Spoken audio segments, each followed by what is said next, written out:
If I were buying what you're selling, would I think of you first? Would I think of you second? Would I think of you at all? We have so many ways that we can sell ourselves through our visual integrity, how our body language interacts with others and different cultures. And another element that we seldom give much thought to is, of course, the voice and the chosen words that you select to interact with someone else. So when we think of our voice, we think of pitch, pace, tonality, and accents. People do have accents. I discovered that I had a Canadian accent, and of course I do, I am Canadian. But when I came to America, I said words like out, about, and house, and they knew right away that I was not an American. However, to me, I believe that we should open our hearts and accept the differences.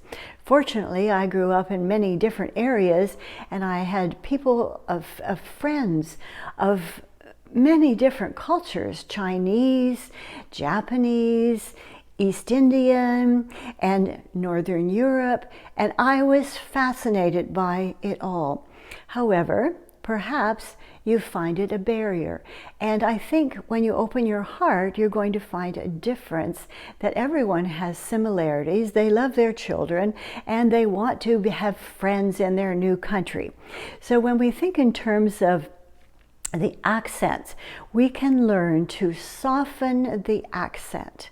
And I think that starts with a slightly slower pace and an understanding, and a tonality change will often really soften the harshness of some of the interactions, as well as the different countries and cultures they come from. Now, I know a little French, and I know a little Arabic, and I know a few words from East India. However, at least I'm trying, and it opens the doors, especially when you are new in someone's country. So I have learned that that's a very important aspect. Now, the big surprise that I can share with you today is, I believe everyone knows 2 languages.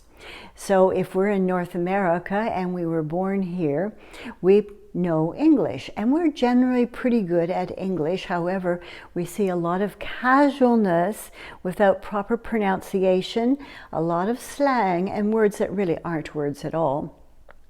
But our most important language that we can speak anywhere in the world is the language of a smile.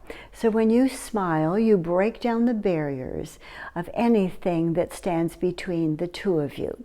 So you want to be able to think in terms of the pitch, the pace, the tonality, and any aspect that's going to align with you.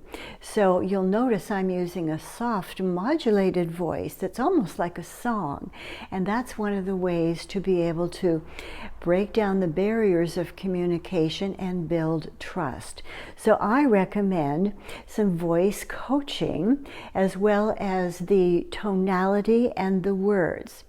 Now, the challenge is, we see a lot of slang and everyday language, and even when we're texting and interacting with our phones, we're not actually using the proper grammar.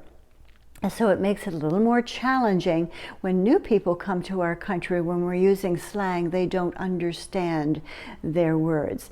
I remember once when I was working on a cruise, I said to a lovely Italian officer, "You are outrageous." He said, "Gloria, I'm not outrageous. Outrageous is a very bad word." And true to form, I looked it up in the dictionary. It was not a pleasant comment to tell him.